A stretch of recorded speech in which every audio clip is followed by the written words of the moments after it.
Okay, so today we are going to be talking about whole numbers, and what we're going to start with are counting numbers. Now, a lot of this might be review for you, but part of mathematics is just identifying the language and vocabulary that's used, kind of like with any industry that you'd ever work in.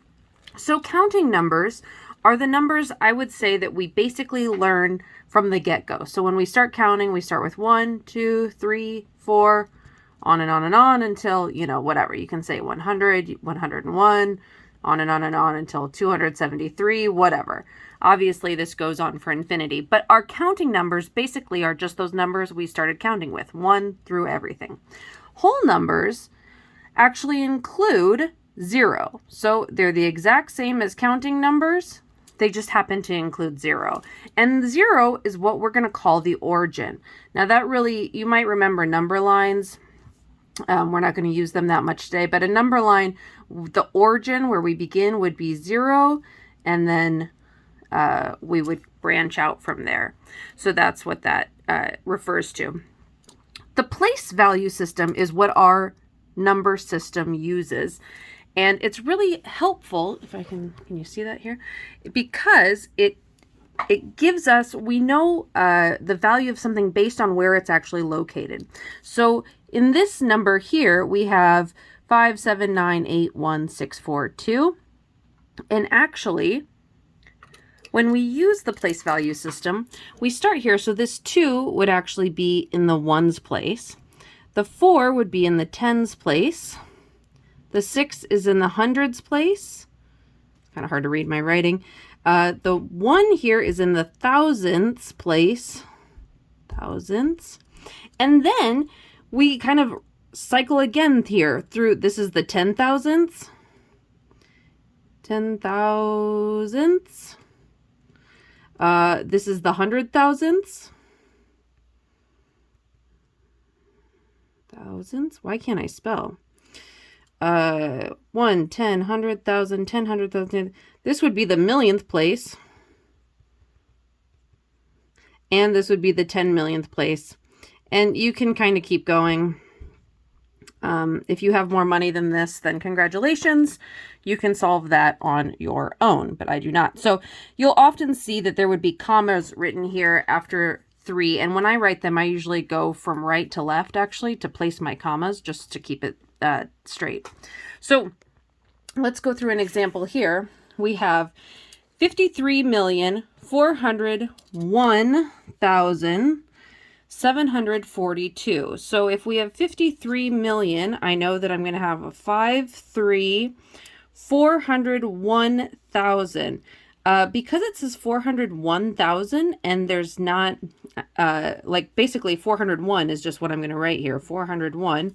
Then 742, and I can put in my commas there. We can do this again.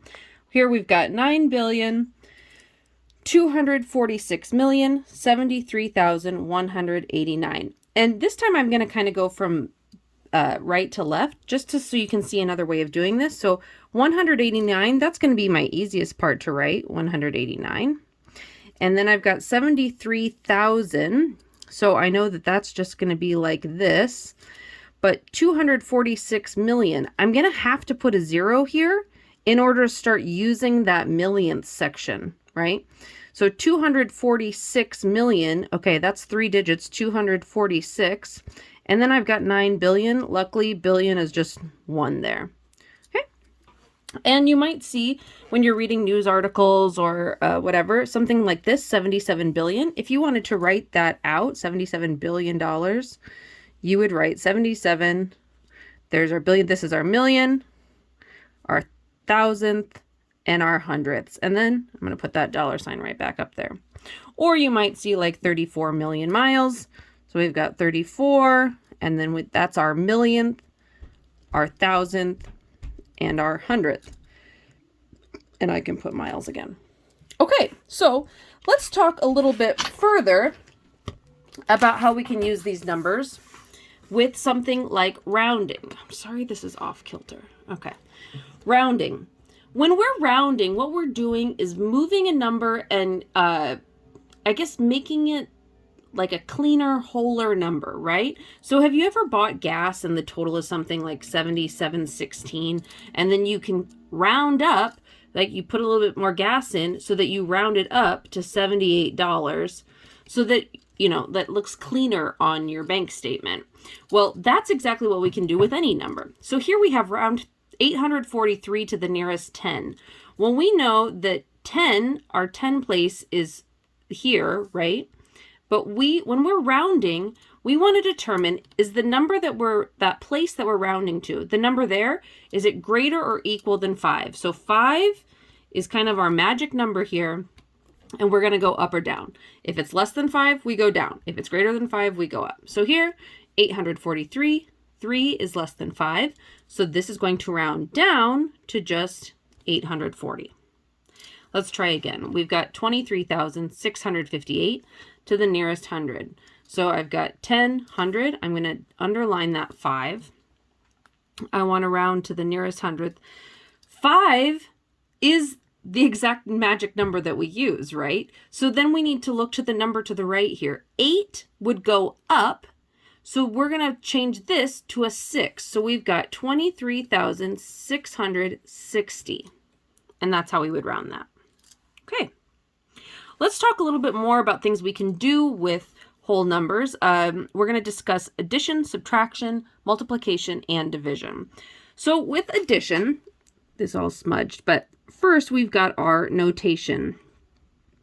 The notation, you might know this symbol is just a plus sign, and the expression, again, smudged, would be the expression would be seeing something like maybe 3 plus 4. That would be an expression using addition. And you would read this as just 3 plus 4. And then the result of addition is called the sum. So here we could say the sum of 3 plus 4. So if we're asked to translate from math notation to words, here we have 7. We have the number 7, this plus sign, the number 1. This would be written as 7 plus 1.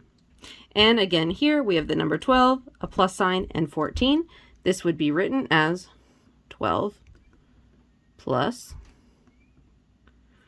14. And we have a property in addition that we can use to our benefit. The commutative property of addition basically states that if you have something written as A plus B, that's equal to writing it as B plus A. So I could say, like, I've got 3 plus 4 is equal to 4 plus 3, right? That's all. That's the whole commutative property of addition. You might see that as you're studying. But when we do add whole numbers, what we want to do, so like here we're being asked to add 456 and 376. What we want to do, I find easiest, is to stack these numbers. So I'm going to write 456 over 376, and I'm going to add a plus sign and a line underneath. And then you're going to make sure that those places, right, that tens, hundreds, thousandth, etc. place that we talked about earlier, are lined up, because then we can add our numbers. So here we're going to have 6 plus 6. Well, that's 12. I can't just write 12 underneath here. I have to write a 2 and then carry that 1 up above so that I can add 5 plus 7, which is also 12, and add a 1. So 5 plus 7 is 12, plus 1 is 13. I'm going to write that 3 down here, and I'm going to carry that 1 again. Then I have 4 plus 3 is 7, and I'm going to add a 1. That's 8. So 456 plus 376 is 832. I want to do another one, this time with different places. So I've got 4,597 plus 685. Again, I need to line up the place values in order for this to work. I'm going to write a plus sign underneath. So I've got 7 plus 5 is 12. I carry that 1 up above. 9 plus 8 is 17. plus 1 is 18. I put the 8 there. I carry that 1 again. I've got 5 plus 6 is 11. Plus 1 is 12. I carry that 1 again. And then 4, there's nothing here, right? There's nothing here, but I still need to add that 1. So 4 plus 1 is 5. So 5,282. I'm going to skip this one just for time, but we can go over it in class if you'd like. We want to write this as math notation. The sum of 19 and 23. Sum we know refers to addition. So if we're going to talk about the sum of 19 and 23, that's just going to be written as 19 plus 23. You could also write this as like 23 plus 19 or as 19 plus 23. All of these are the same. You could also write this as 23 plus 19 because we had that commutative property, right? We have 28 increased by 31. Well, if we're increasing something, we know that we're adding to it. We're putting more together. So that, again, is going to be 28 plus 31. And, again, you can write that a bunch of different ways if you so choose.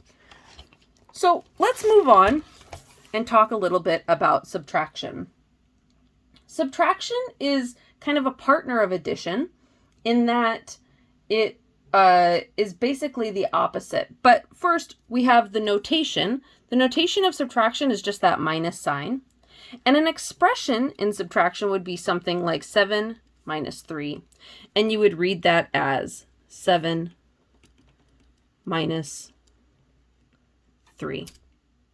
And then the result in subtraction is called the difference. So we would have the difference of, so I could say the difference of 7 and 3. So if we're asked to translate from math notation to words, here I have 12 minus 4. I could write that just as 12 minus 4. Or I could say the difference of, oops, I want to write this as 12. 12 and 4. So if we subtract and check by adding, we just have 9 minus 7, that's equal to 2. But we can check by adding. So since subtraction and addition are like partners, we can add 2 to 7 and we should get 9, right? So 7 plus 2 does equal 9. Again, when we're subtracting whole numbers, we want to line numbers up. So I'm going to have 43 minus 26 so that our place values are written aligned again. Now I have 3 minus 6. Because 3 is greater than 6, we really can't subtract that easily. So the best way to do that is by borrowing from the tens place, excuse me. So I'm going to cross out that 4 and I'm going to turn it into a 3. And I'm going to put a little 1 in front of the 3 here, or you could rewrite it as 13, right? Oops. So 13 minus 6 is 7. Now I'm left with 3 minus 2, which is just 1. So now I know that 43 minus 26 is 17. And if I want, I can go back and check this by saying 26 plus 17. Oops. My handwriting was better. So 6 plus 7 is 12. I've got 2, 3, 4. Oops, sorry, 6 plus 7 is 13. Goodness. There, but it still carries. 2, 3, 4, and we get 43, which is what we started out with. Okay. I'm going to skip this one, but then write the difference of 13 and 8. If I want to write that as math notation, that's just going to be 13 minus 8, or I could have 13 minus 8. Now, I want to point out here, with addition, I was able to flip that around. You cannot do that with subtraction. You're going to get negative numbers, and that's not what we want here. We could also have it written as subtract 24 from 43. If we're going from 43, we're going to start with 43 and subtract 24. So we would have 43 minus 24. You could write that either way. All right, so this is it for addition and subtraction. I'm going to make our next video about multiplication and division.